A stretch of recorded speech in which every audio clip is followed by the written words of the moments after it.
Welcome viewers. On behalf of Iravati Research and Communication Center, IRCC, this is your host, Pratim Ranjan Bose. I have with me Mr. Subhendu Moitra, an investment banker and independent advisor with 33 years of experience. Welcome, Mr. Moitra. Yeah, thank you so much, Mr. Bose. And it's a pleasure again connecting with you. Okay. So together we will discuss the current uncertainties in global financial sector, contagion risks to India, the enthusiasm in global investor community about the Indian growth story, the importance of UPI or United Payment Interface, the medium through which we transact through mobile, and the possible role it may play in paving way for a rupee trade and its benefits and others. Mr. Moitra has leadership experience across infrastructure, finance, advisory, investment banking, project finance, resolution of stressed assets, government advisory, mergers and acquisitions, and development banking across sectors. He had been Chief Credit Officer of IIFCL, a board member of IIFCL projects, MD and CEO of a special situation fund for asset reconstruction owned by Indian banks and FIs, regional head of SBI Capital Markets or SBI CAP as we know it. And to end, he's also a good friend of mine. So with that, let us go to the questions. Mr. Moitra, before we get into specifics, please let the audience know how do you find the investor interest on India? We know that India is the fastest growing major economy in the world. All projections point that we will grow, will enjoy fast growth for at least 2 more years, including the current fiscal, if not more. If you tell us about the opportunities it is opening to the global investor community, please mention the most promising sectors. Service exports, as we know, has increased from $6 billion a month before the pandemic to $16 billion a month right now, as Pratim Ranjan and Rohit Lambayat pointed it out recently. Please touch upon the prospect of manufacturing-led growth. Over to you, Mr. Moitra. Yeah. So basically, as you said that, first let me just touch upon the India story, which is I think you asked. I'll touch upon manufacturing just maybe at the end, and we'll continue with that. If you ask me the Indian interest, because I used to move around for looking for investors earlier as an investment banker and also as a lender, and I find there's a pretty good interest because the fact remains that in international scenario right now, India looks to be a very stable, growing economy, which a huge demand growing up. It's moving up the ladder in the international economy. So and a very young population.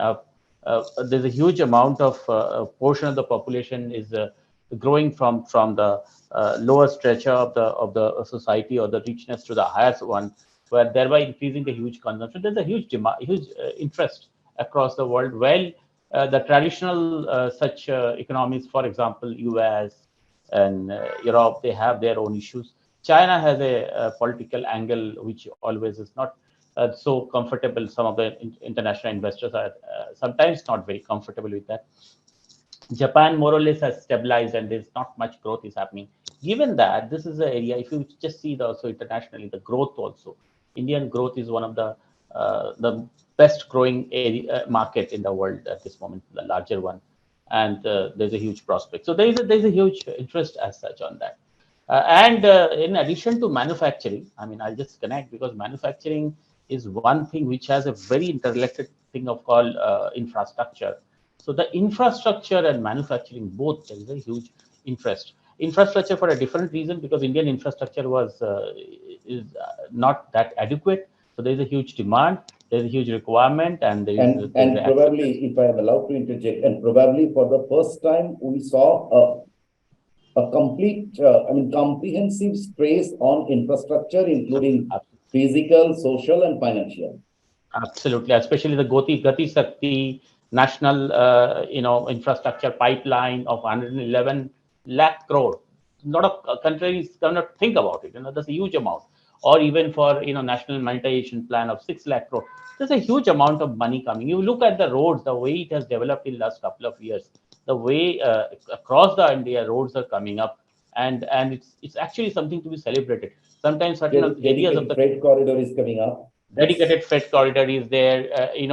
Also Bharat Mala, the ports which are Yeah. coming up across those things. So these are all giving boost, because as a very interesting part of it, then it's all economists say. I mean, of course, I'm not one of them.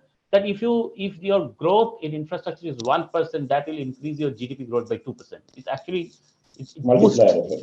It's a multiplier effect. So if you are now coming to the manufacturer, so manufacturing, if you look at that, our manufacturing, we are traditionally Indian is a manufacturing base. Not today, for thousands of years, we are a manufacturer. Our material go across the world, but in between we lost it, momentum, because of course one was the technology, the innovation, those were not to that extent. And second point was a very inadequate infrastructure. You produce, then how do you sell? You produce, then how do you take up? And How you bring also, your before GST, the market was fragmented. So, fragmented, absolutely. So GST is another part of it. The GST has also made it easier for the whole industry to come together. So even if there it was all there, but they are not properly integrated, they are not working in a tandem. So that's why the manufacturing was, I think, lagging. And it always says that infrastructure has to come first, and then a manufacturing will follow. Look at Malaysia, or for that way Indonesia, where they were like just villages. And what Mahathir Mohamad did, he just made two big roads. It was a small country. It was easier to make two roads, and the whole manufacturing came across that, and Malaysia become what it is today. Similarly for Indonesia, it all happened in especially Southeast Asian country, Thailand, if you ask me. So in India, it has happened lately. There are a lot of issues there, because democratic countries, a lot of issues in land development. But right now things are in place, and let me tell you, international funds are lapping into India, especially the INVET, which has come into picture.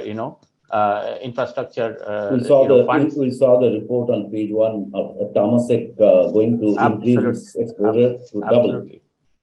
Absolutely. In fact, what is happening, they found that's the best way to invest. It's a very tax efficient way. If you see the structure, it's a trust way. So that has helped money from internationally come easily in a completed project, especially the pension funds. All Canada pension funds are Indian today, investing heavily in infrastructure.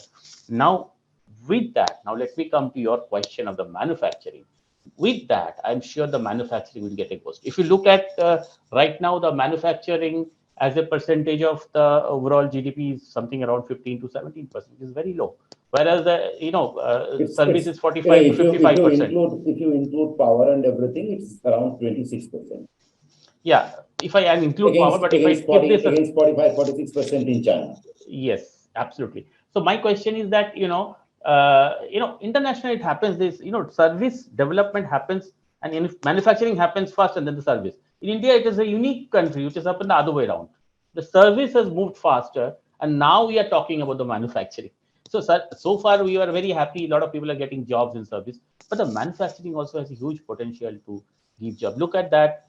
Today, Indian population has about 80 crores of the working population, and we believe by 2047 it will be another 20 crore will be added. So 100 crore will be working population. We need a huge amount of the job, and of course, in addition to service, the manufacturing can give the job. Today, something around 3 to 4, about 4 to 5 crores people are in manufacturing. If I broadly talk about, so if I can take this percentage from whatever 17, of course, I'm not taking your 26 because I'm just keeping the infrastructure portion out. But that's a supporting one. If I take the manufacturing from 17 to say 22% or 20%, make it a for a 2047 on a say 20 trillion economy, I make four and a half trillion of the manufacturing. That itself makes it 9 to 10 crore of the jobs, which is quite a substantial one, doubling the current population. That's the first important part of it. So you need to do it. Secondly, the gap. Right now, the gap in the our deficit, 2% deficit, which is a huge amount, where we are importing from outside, and we need to Gap means manufacture what gap? to replace. I'm saying the gap of import and export. Right now, I'm Okay, balance importing of more. trade. That money, the balance of payment gap. So that money is actually outgo from my country. Right. I mean, I Right. need to conserve that. If I have to improve the manufacturing to that extent, so that I have to import less, and so that I become more richer, and my people get job instead of just importing certain things. Now, I'm not saying all imports are bad. We need to import certain intermediary things, but the final product should be as far as possible manufacturing. Sure. So that's number Sure. two. So this is another area which we need to do it. And in fact, as you very rightly said, the GST regime has with initial hiccups. Right now, more or less, it has given a proper platform for these companies to work, and also with that, all these incentive, production based incentive PLIs and other things are also boosting it to that extent. And there are people who are actually thinking of putting up manufacturing. I can tell you, about 10 years back, there were people who were worried, except the new existing ones, to put up manufacturing. They used to all go for surveys or even other areas, going out and manufacturing, not here in India, except the resources which were available, but minerals and all. Otherwise, it was not very happy thing to set up a manufacturing unit in India because of the various laws, various issues. So those have been all sorted out. So I think it's a very happy situation right now. I would say the platform has been created, and people have started understanding and appreciating that, and they're coming in a way. And I'm sure we will see this in a next couple of years in a much larger way. Okay. Thank you. So the next question is with regard to the global financial, if I am not allowed to say crisis, but worries surely. Yeah, yeah, Uh, it all started with the Evergrande crisis in China, if you remember, in 2021. That was a huge company, the second largest yeah. company, real estate company in China. And then it became a full-fledged collapse of the real estate sector in China. And that is the biggest contributor single largest contributor to their GDP. Uh, from there, now we saw the collapse of the Silicon Valley Bank and others in US. Then Credit Suisse was almost saved from the jaws of collapse. Are there any links between all these things? We know that US banks collapsed for putting depositors' money into long-term bonds. Uh, shouldn't that indicate a regulatory failure in the US? I mean, why should you put your money into bonds, all your money into bonds and long-term bonds? Is there any lesson or threat for India on this aspect? I would say this way. There is one institution in India which sometimes are very badly, treated sometimes by the press. I would say the Reserve Bank of India, who are really very strict, I must say. In fact, if you ask me, all these whatever you said, wherever these collapses happened, there's a huge failure of the regulators in those countries. You look at the US, this SVF failure, the bank SVB. They're the main problem is the 16th largest bank, and it is not directly supervised by the Fed. Can you imagine that? 16th largest bank of a large economy is not, this is only on self certification. I mean, They have a system. happened I in mean, India. By this time, everyone has taken the government everything and the should have Reserve gone, Bank to the but mat.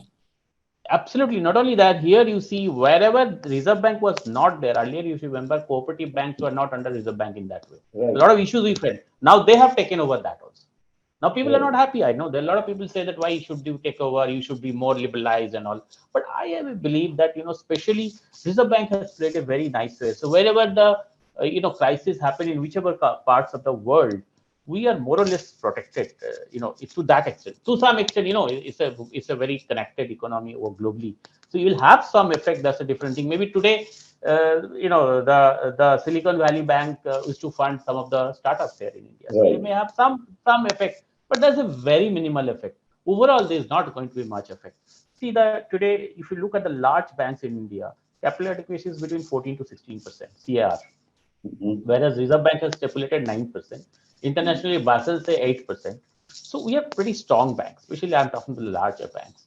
And I mean, for the benefit of the readers, to explain that the capital adequacy ensures that there, prevents you from the bank runs. What exactly happened in the case of SBN is bank run as depositors rushed in to take their money out. So Yeah. the bank. It basically says that how much capital you have to keep for a risk, total risk, of lending you Risk have done. So mitigation.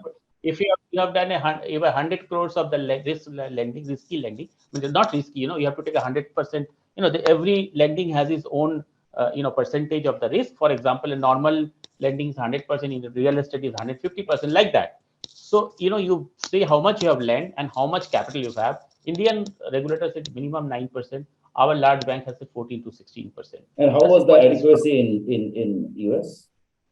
In Basel say 8%, but in US you will find certain banks who are not, see, they fudge it. It's not that it's not there, but if you have a self certification, this is not always the right picture is going. This is the bank's balance sheet can be structured in a very different way, in a very innovative way. So if I don't show my risky assets as risky, I categorize them as less risky. Immediately I have a different result altogether. Somebody needs to monitor it. Somebody needs to supervise. Now Reserve Bank does a on-site supervision here in India. All the banks, most of the banks, there's an off-site, there's an on-site, and every year they come on-site. People may not be happy, but then I find they're very, very nicely managing, and we should thank our Reserve Bank of India for managing this economy. If not for last 10, 15 years, they've done a very, So very you don't good see any job. contagion risk? I don't see much of contagion risk to be in the Indian banks, because we are more or less, insulated. And second thing, we don't have a capital account convertibility, right? So Right. that gives us another advantage, which has a disadvantage also. But in such kind of scenarios, not having full convertibility also gives a better control to the regulator than those countries where sometimes you are not sure about what is the total liability of the country. Because their theory is that, well, if the bank falls, it's the bank falls. It's not a country has not fallen, something like that. But in our country, because our poor people put money in the banks, so I think we need to be conscious. We have to keep the confidence and the trust in the banks is very important for the economy to run, because ours is a saving-based economy. Our people save in the bank. That's why they are invested in the economy, and that's how it moves ahead. And there is more of a spending-based economy. All these US and all. So far, still India is a based on the saving. A lot of people save money And we achieved financial inclusion through a lot of through pain. that. I mean, it took us 7 decades. Absolutely. We achieve financial. Everybody has an account today. Everybody is putting money in the bank. We have taken the informal banking part more or less out of the system as far as possible, Yeah. which is a good part of it. Which is a good part of it. I understand before independence, there was this So bank failures in we India. really cannot just open it at one go and let it be kind No, of laissez-faire. absolutely. And RBI also, whenever such pressure comes, they very nicely take it up. Even if they open with a lot of checks and balances, which is taken care. So today, Indian banks cannot just go and lend for a real estate or a share so freely. You'll find a lot of loan against shares are taken from foreign banks. Why? Because Indian banks don't do it. There are a lot of controls on that. You may not like it, a very open economy, it should not be happening. Everything should be liberal and all. But to some extent, in our country, maybe we are still developing. We need to have these kind of checks and balances. So which is one on the interest part of it. So I think Reserve Bank has done very nicely, and we don't find much of problem, at least in Indian banking system so far. Okay. Now that takes us to another thing. You see, well, obviously, not giving loan has its own merits, but giving loan is important too. So Yes. we have to find a solution to that. And in the current scenario, as the US made a mess of it, they first announced those huge things, cash out, handouts, and then now tightening the interest rates. Right at this juncture, when we need to grow, we need to maintain the growth momentum. US Fed has cut its rate, increased the rates, but the Reserve Bank didn't. Now, one reason behind is that the inflation is very close to Reserve Bank target level of 6%. 6%, right? So there is a headroom there. But I mean, do you think how confident you are that the Reserve Bank can continue with this? I mean, how long can we define these rate hikes by the US Fed? Because the indication is that they will increase it further. What are the, what are the challenges here? So I will tell you that, of course, as you very rightly indicated, that Reserve Bank, this is nearer to their comfort zone, whereas in uh, Europe or in US, it's 3 times of their comfort zone. Europe is 2%, it's right now about 8%. So 3 to 4 times. So that's the position here. So having said that, I think Reserve Bank has very rightly seen that the what is the source of the inflation.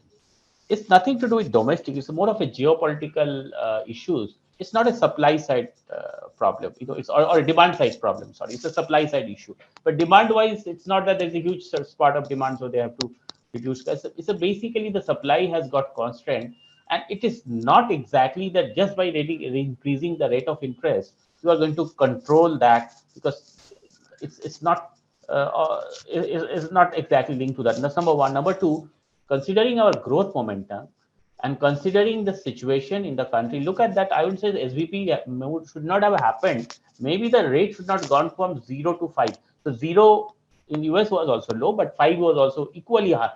The gap is too much.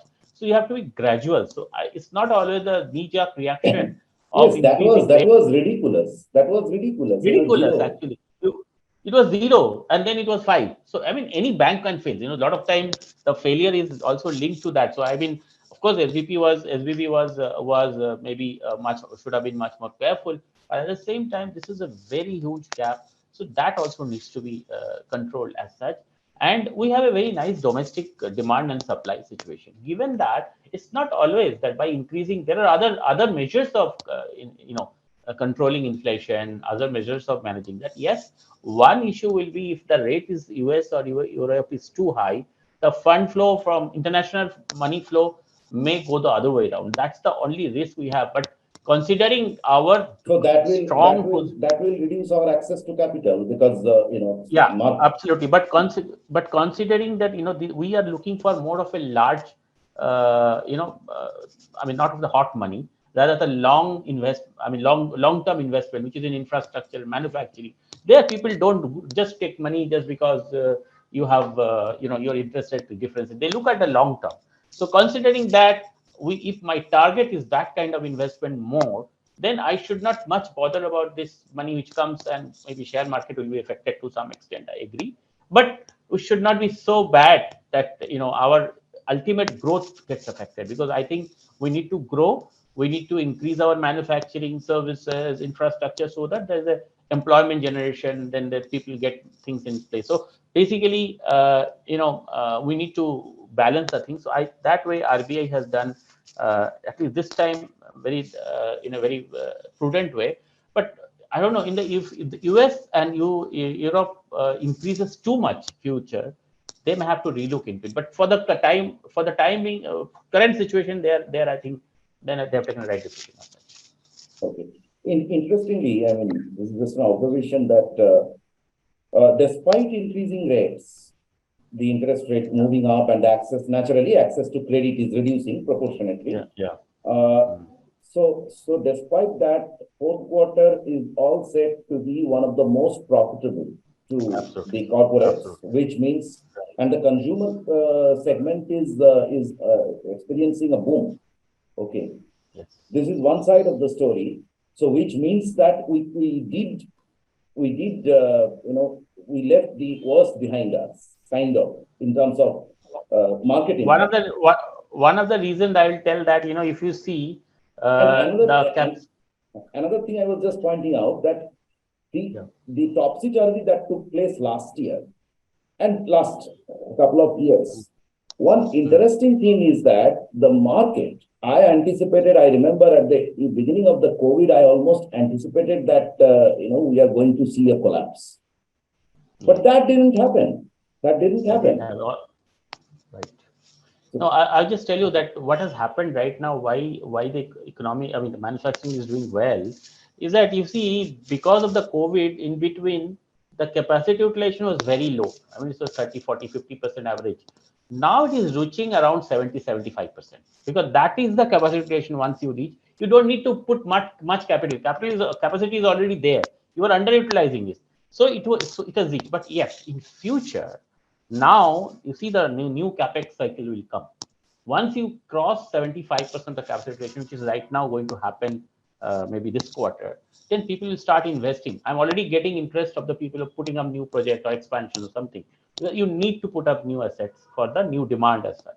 So there, the interest rate plays a very, very interesting role, because the cost of fund goes up, the project cost goes up, like those sort of things. But last quarter, this was more of a, you are better utilizing the capacity with the same capital invested. That was another reason I would. This is my analysis as such. So No, you are very right. I mean, we know that cement capacity utilization was ruling pretty low before COVID. Before COVID, right? Before COVID, because a huge capacity was created during the boom, and then it was, Some came. there was a slump came, and it was not moving. So right now, cement, for example, it had crossed 80% utilization for quite some time. So I'm sure that there will be fresh investments in cement in a boom, because otherwise with the construction boom, so there has to be proportionate. That has to be supported. Right. So you have a point there, but now here is the critical part of the story. You are saying that there are a lot of investor interest in new projects, which has to happen. Which has to happen now, because we are exhausting our capacity. We should create new capacity. And that is coming when the interest rate is firm.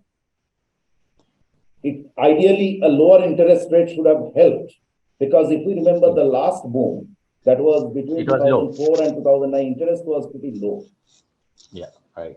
So how is it impacting the demand for capital and the investments? See, actually, this is a very important point, and you very rightly pointed out that interest rate is at a very high level at this moment. So, I am advising my people to go for floating rates of interest. So far, in fact, I will tell you that when the interest rate was very low, I was asking them to go to fixed rate. And a lot of them said, no, it will come down, because there is always a hope, it will go down further and all. Like, they all suffered. Now they all call me, sir, you told me that, we should go for fixed. And now, but I said, right now, don't go for fixed. Now, this is the peak, more or less, we have reached. So we should, in fact, the other way around is that if you have my own money, I should invest more right now than, in a fixed instrument than in a floating instrument. Similarly, I think these guys, the borrower should look for more of a floating rate. That's the way they can do, because the capacity has to be created, no doubt about that. And Indian otherwise they will miss the boom cycle. They'll miss the boom cycle, because this is the time they should reach the capacity, because there is a huge infrastructure investment coming up in next couple of years. We can all see, and there is a huge manufacturing also is going to go up. Let me just correct you. The infrastructure has already been, revamped like anything. Still, the kind of plans which is there, that's huge. Nowadays, we are talking in terms of trillions of dollars. Yes, so far what we are doing in road, we are just making 4 to 6. Now we are saying greenfield road. So new road is coming for Benares to Calcutta. Right. That is a greenfield road. It's a new road. This is not sufficient. Then they were coming with, so far we are talking about strengthening one railway line. We are putting another railway line, a new connections. Yes. So similar thing, new airports are getting strengthened, ports are coming up everywhere. New airports like Goa. Yesterday, Bhel Titagarh kind of consortium. So they won a close to 10,000 crore contract for building some 80 or 90 Vande Bharat trains. So the face of Indian railways is being changed. There is a huge opportunity. Look at him. He has to buy now steel. So steel production has to be there. Not only that, he has to make wagon, he needs steel. Not only that, that's what I'm saying. So that particularly the rolling stock industry, how they suffered a few years ago. Right. There were very low capacity utilization. So the perspective is changing, and the investment should happen now. But the question is it happening? I think that it will start happening because the investment takes it's a lag. It's a 2 to 3 years. You have to understand that between 20 to 22, 22 end of 22, there was not much movement. People are still in the corona mode, thinking, planning. Everybody suffered. So right now is a situation they have started planning. I'm getting people are planning into new projects, coming up with the new ones, or setting up an expansion. So this is what going to happen in future. Plus, a lot of outside companies are going to set up, looking for setting up a new facilities, which we have seen Apple or other, some automobiles are thinking of that. So that will also give a boost, you know. So this way the new ones are coming up. This is the time they are thinking of. So far, there are big lack of planning because they're not sure about what's the effect of COVID, what period, how long it will take. I So think more or less, investors we have to be fair to them. They suffered a yeah. bit after the last boom. It Yeah. is So if you coming ask me after. today, the challenge is the lending. Now I think, in fact, whenever I should say, the borrowers will be there. Now, what we have to look for now, the bond market. So far, the traditional way of lending or borrowing slowly has to change the bond areas as such, and there is a lot of enablers which is required to strengthen our bond market, because internationally this is how it happens. And That our market bond market is very premature. very premature, and we are trying for last several years, but it has not happened for various reasons. And the second point is that not only it's very pure, there's no credit enhancement product available for the bond market. There is no market making. It's a very liquid market, so there is, those are the issues. We need to clean it up. Government has done certain things. Let me tell you, they're thinking of a new institution which is the NAFIT have come to come with some innovative solutions. So they are doing their job, but that's a focus, because today our pension money or our provident fund money, those are all in fixed assets. Exactly. I mean in the banks and other places, or like this, or government investment. This has to come there, because otherwise, everywhere, if the Canada pension fund can come invest here, our pension fund cannot.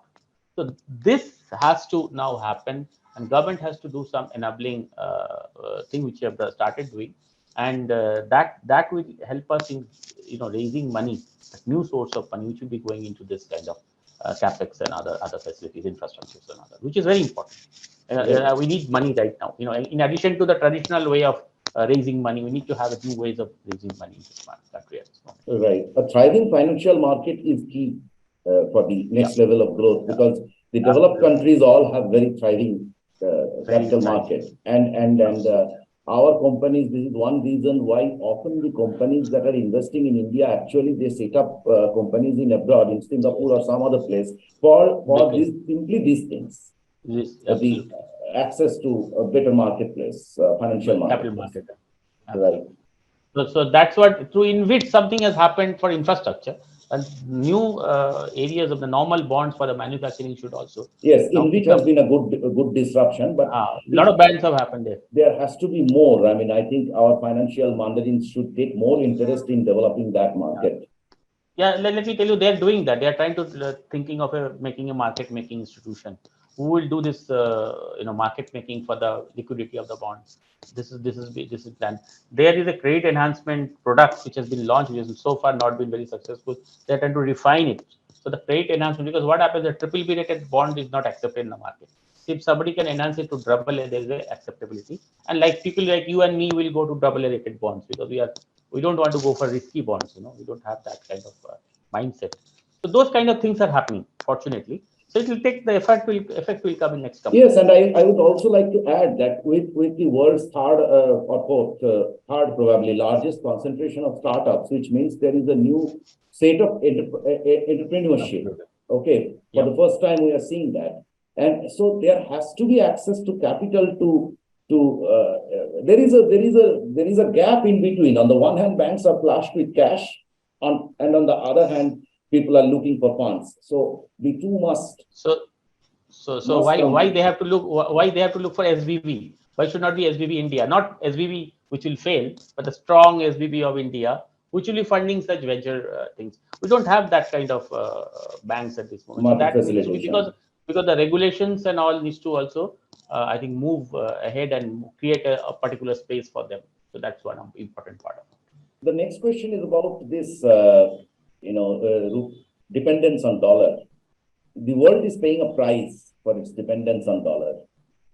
US, as we just discussed briefly, that the US went on giving cash handouts with interest rates at 0% and then fueling inflation amidst supply chain crisis disruption, and then went on for rate hikes from 0 to 5%. Okay, and they will keep rising, they say. Now, it is a very unique case. The world hasn't thought about it, that the currency of one country has become the global currency, and that country holds the key.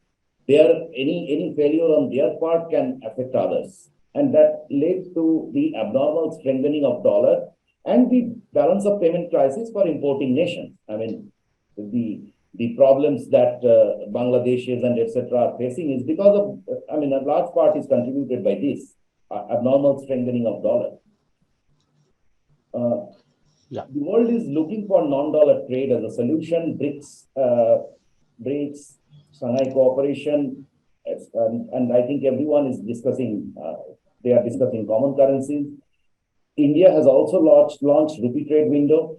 On top of that, UPI is gaining reciprocity in person-to-person payments. The recent addition has been Singapore. So how do you see these developments? Can we expect that rupee will gain more prominence in India's global trade? And how should it, what kind of changes that we can foresee in the monetary system in next 4 to 5 years? See, actually, this is a huge opportunity, another opportunity which has been presented to India at the very right time, I would say. It would have come another couple of years back, maybe 10 years back, when you were sixth or seventh or 10th number of economy, it wouldn't have affected us that way. But right now, as we are fifth and going to be third shortly, given that, this is the right time it has come to us. Of course, the geopolitical situation is helping us. Let me be very think because of the situation which is happening in US or in various European and other nations, Russian crisis, Ukraine crisis. This is all playing in our favor, fortunately. And also some kind of problem with the Chinese investment. And also we have been very bold in implementing that. Bold in handling this, we are. So we are very nicely handle it. So we are not in partition. At the same time, we are getting the best benefit out of it. I would say the situation, which is helping us in some way. Now coming to the rupee trade, this is the time we have already gone through several bilateral deals of the rupee trade, which was earlier there anyway with maybe somebody like Iran, where the issue it was a pariah state by US. But right now it is not like that. That only somebody is there's a sanction, then you are going with a rupee trade. Not like even Bangladesh we're thinking of a rupee trade, or even whichever other countries, even Arabian countries we are talking about the rupee trade.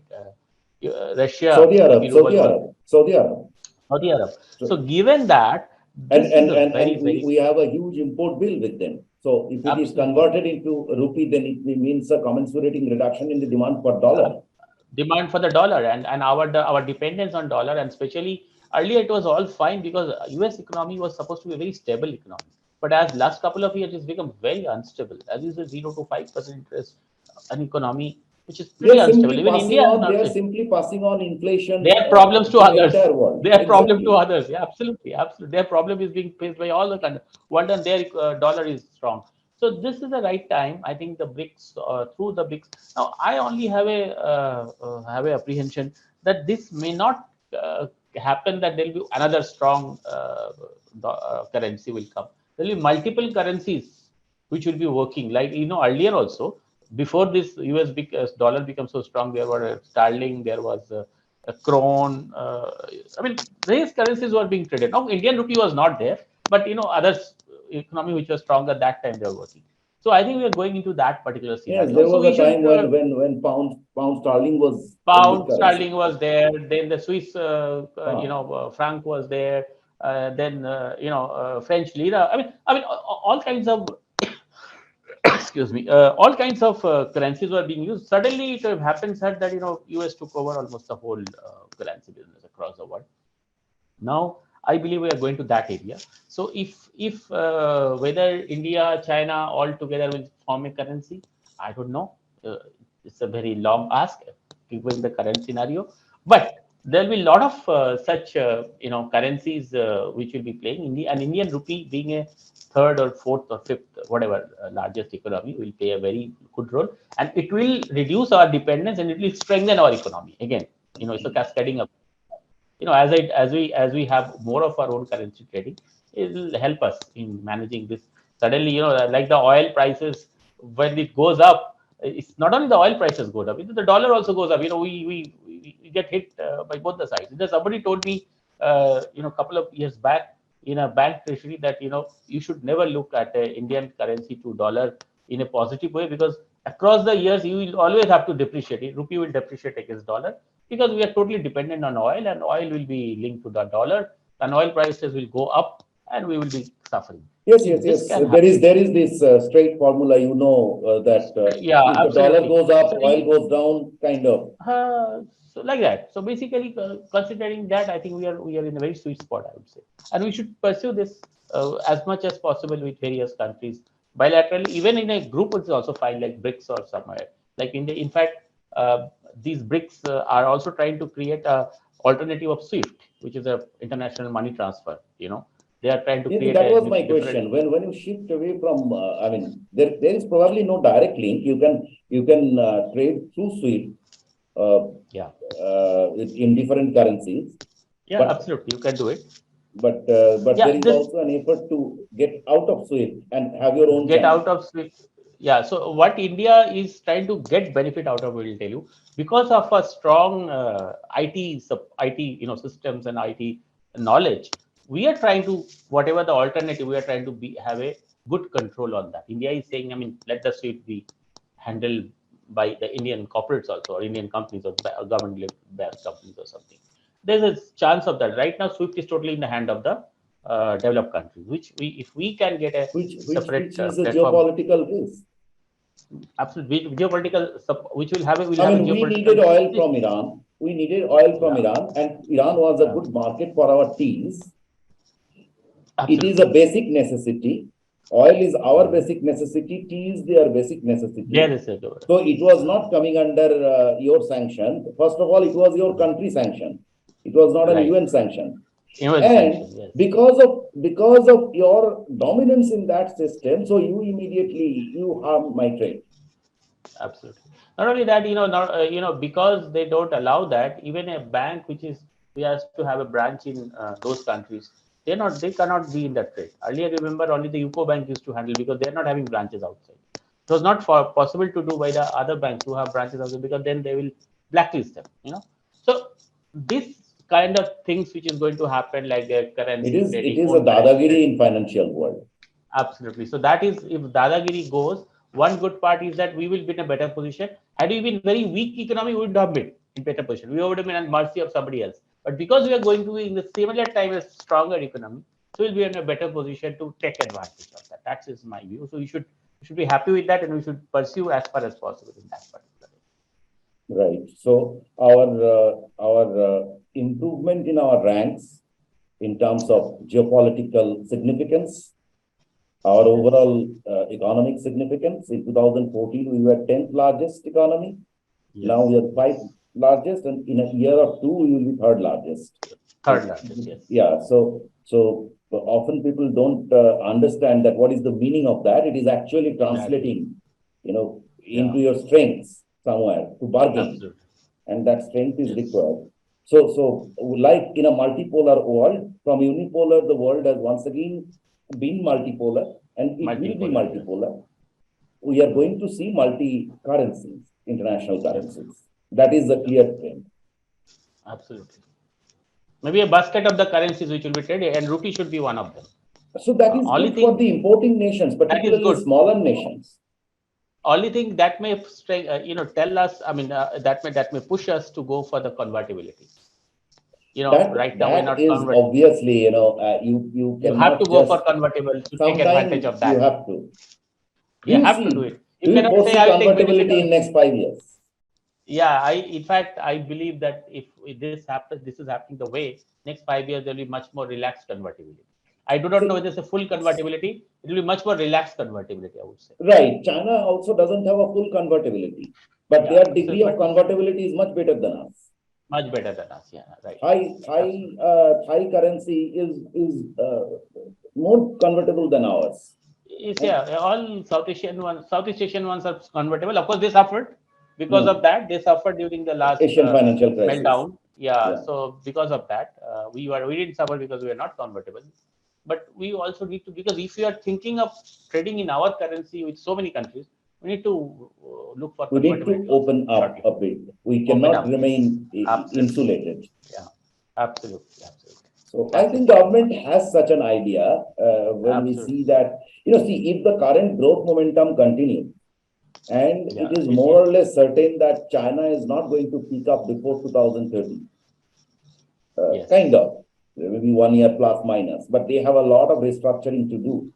So it might actually, there is a possibility, no one is talking much about it, but there is a clear possibility that India might overtake China in terms of GDP. Yeah, I mean, that's a very long, but yes, there it can happen, because if a lot of people who are, a lot of people who are invested in China, they want to come to India. If that happens in that way, whatever they're thinking, it's possible. No, but that doesn't mean, I mean, GDP doesn't mean your attractive investment destination. Vietnam's or Malaysia's are nowhere. I know, but because of the size of the market, at the same time, we have a very large size of the market, and we're growing. But the point is, what I understand from the government's moves, I mean, when they are going for strengthening infrastructure, the Northeast is completely changed today. When I agree. They are revamped the financial infrastructure. They have gone for very quality social infrastructure. Look at all these Jal Jeevans and etc. So they are mitigating all the ground issues. And then it will be, they are trying to attract investment in manufacturing. Simple, manufacturing will give you the more value addition. So that is why your GDP growth will be faster. Okay. Faster, and also, that will, if we are able to export, the another advantage is, if I make my currency is strong, then, and I'm able to having a positive, balance of payment, or nearby positive balance of payment, then my currency being convertible is not going to affect us too much. Only currency convertible in a weak situation where I have more import, then I don't have a control. Another thing also they are doing, that is a big thing, in the energy security. Yes. We were too much dependent on oil. Now that's where we're going. That they are trying to kind of, with this all this energy transition. Renewables, we have gone to 42%, and which will go up. And if we are able to make the hydrogen and other things, I think what dependence to oil will come down. Giving you simple statistics, Indian Railways used to consume 3.5% of total diesel. Okay. Right. Now Indian Railway is 90% plus electrified right at this moment. They will complete be totally electrified by 2024. Okay. No, zero diesel then after that. So very little. So what does it mean? It means that electricity is mostly coming from coal, wind, solar, diesel or gas is not there. Okay. So in fact, are reducing that much of demand. Yeah. So oil companies are looking more for the petrochemicals now. They are talking of the oil to chemicals. They are not. They have no future in chemicals from oil. Not much from the selling of the oil. So, which is a good part is happening. So, given that, I think our ground relatives, as very rightly pointed out by you, our structure, our ground relatives have been made such. It's a good investment of position at this moment. GST, everything is creating a right atmosphere, a right ecosystem for investment. Much better ecosystem, I should say. I mean, I don't know about your views. You are the person who has been dealing with investors, but in my views as an observer, the biggest boom that we saw was between 2004 and 9. That was the boom, but it came on very weak fundamentals. We didn't have quality infrastructure at that time. So, probably we will now have better infrastructure to sustain the momentum. I'll just give you a small example. I'm saying a lot of international investors are coming in India infrastructure. And why? One of the reasons I'll give you. In the roads, earlier you could pay in rupee. Now fast track is a must, right?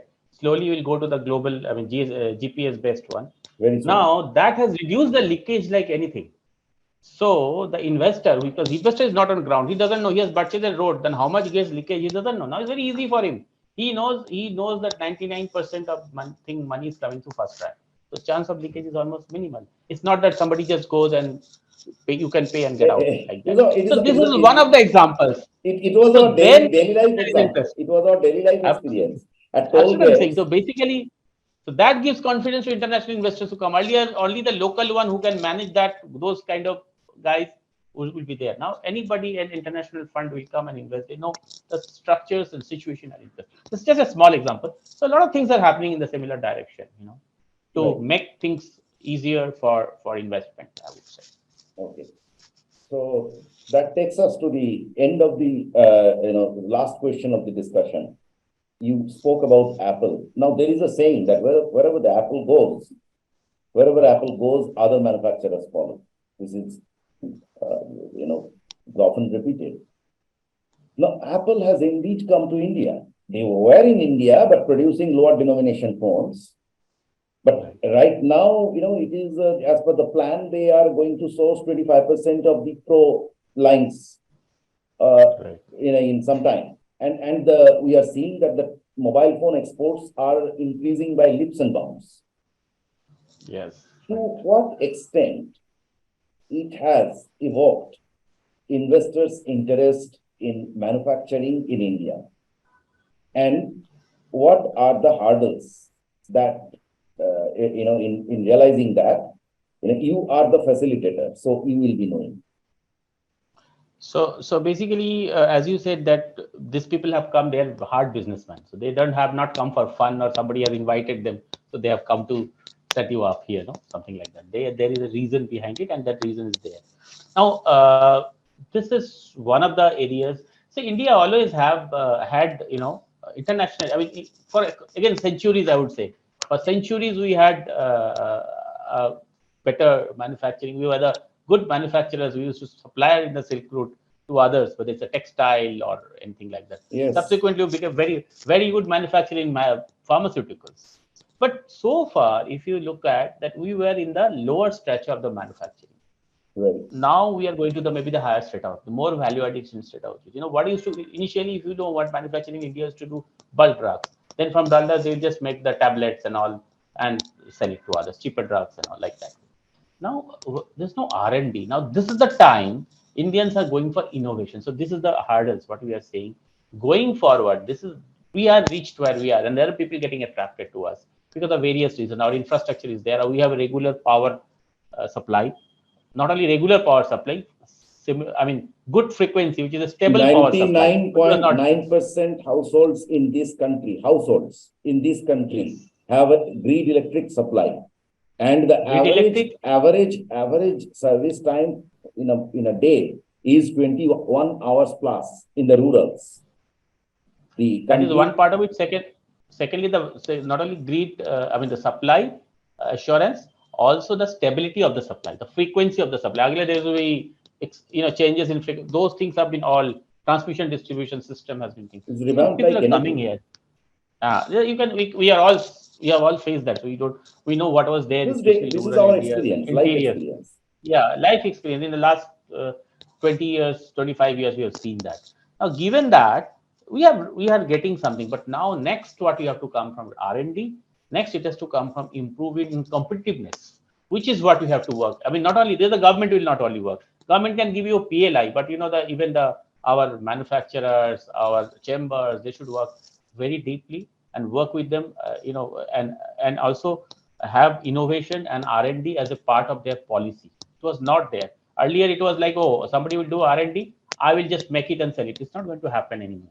So, and we should go to the new ones like semiconductors, which were also government has a huge plan to go for semiconductors, because that is a huge demand for that. We have to look for the new age manufacturing requirements of the world, like that is what I was saying. For example, Foxconn has already participated with the Vedanta, yes, Vedanta for one semiconductor in Gujarat. But if I'm not wrong, Foxconn has already proposed with another semiconductor. This is by their own in India, and there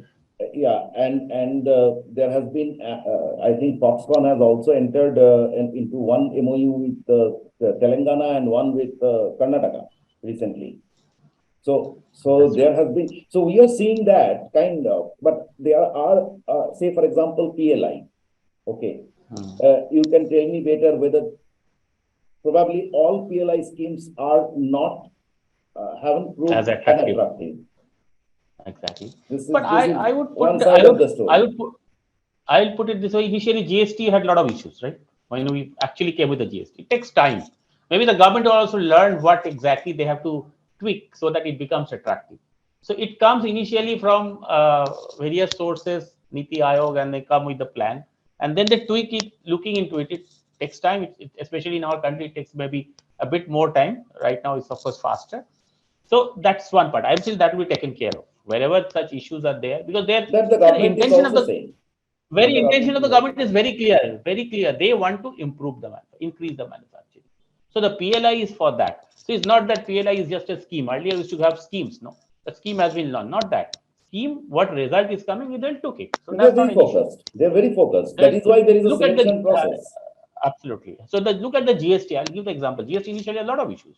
Now slowly things everybody is happy. Initially nobody was happy. Oh, this problem, this glitch, that glitch. So it will happen, but so that's what. So I would say that government more or less has done whatever it has to do. They have simplified the procedures, given the infrastructure. Now we, as a manufacturing community, we have to go to the next level. Our of course new entrepreneurs are different. Our mindset has to be more into the competitiveness, the new technology, the R&D, the new generation manufacturing requirement, not the old generation. Earlier it was like what? So and so is making this, I will also make this. You should think beyond that. I think this entrepreneurship should be more Now coming. here is a issue that anyone who has even a something small has tried to do is that one serious problem with manufacturing has been as such in our federal structure we have lots of state laws. Okay. Yes. And when it becomes manufacturing, these are far more important because you have one, say for example, fire. It is very critical. A simple fire inspector can create some problem for you, right? Yeah. So there are, so far as I understand, whenever it comes to the central side of ease of doing business, the central laws and systems are being aligned to ensure ease of doing business. But the states also have to do this same exercise. And here, all states are not participating or cannot participate in equal pace, right? So among states, Odisha, for example, Odisha in eastern region is showing extreme interest. They are recently the Made in Odisha. I see the entire policy is actually aligned to attract the relocated industry. Absolutely. And, so how do you see that part? Which are the states that are you find where there is more interest? Because the Karnataka has already been number one in attracting FDI in last couple of years, and we are seeing $100 billion plus FDI. So we have to find new home for FDI. So I would say it's a bit wider thing. Ultimately it's the people of the state who will demand this in all the states. Right now there are we all know which are the developed state, which are some of them are laggards as such. That when people find that I have to move to some other states for the job, I will always demand my state also should come to that, and I'll look for that kind of policies in my own state. One is that. Secondly, I think it should be more and more of digitization, less of the human intervention. In everywhere you can do it. Now, as you say, all these controls should be digitization as such. Why the inspector has to come. Inspector should, system. If I make the whole, the compliance system based, these kind of interventions will come down in a drastically way. And we have to have a national policy, and every state has to. If I can have a national policy for education, why can't I have a national policy for industrialization or the manufacturing? That's one part of it, and where everybody has to come together and set it up. It is for their own interest. It has nothing to do with anybody's own interest as such, because ultimately manufacturing will give the jobs, as we said, and this is the people of the state. Any state will be looking for the jobs. So as we say today, Karnataka, Tamil Nadu, and Odisha is coming up. Certain northern states, UP has come up in a big way in the last couple of years. UP. I mean, Have a big way. Northeastern states are coming up, even some Assam, areas of the Assam is Assam has doing a come lot up. of things. Similarly, so that there is a understanding among certain states which used to be very laggard. They're coming up, and their new generations people are actually pushing for it. So I'm sure, but You mentioned about ultimately, UP. UP, what is your personal experience having handled, what is, how is no, the, has been very, very drastic changes as such, in the last couple of years, because I used to handle a lot of projects in Noida, infrastructure projects and all. And the way the approach is so positive and I would say professional, that it's a pleasure actually working on that. And any stakeholder would love that kind of approach as such. The old system, which was there earlier of bureaucracies and all, which used to always believe in certain states are a very strong bureaucracy, they don't allow things to happen. It's not there. Odisha, as you see, the chief minister is very, very progressive, and he is pushing things in the right way. And he has and there's a very good bureaucrats. law and order is Yeah, ensured. absolutely. That's Law and that's order part is of it. ensured, infrastructure is ensured. Absolutely. So that's one advantage. Law and order has to be good, otherwise, why the manufacturing come?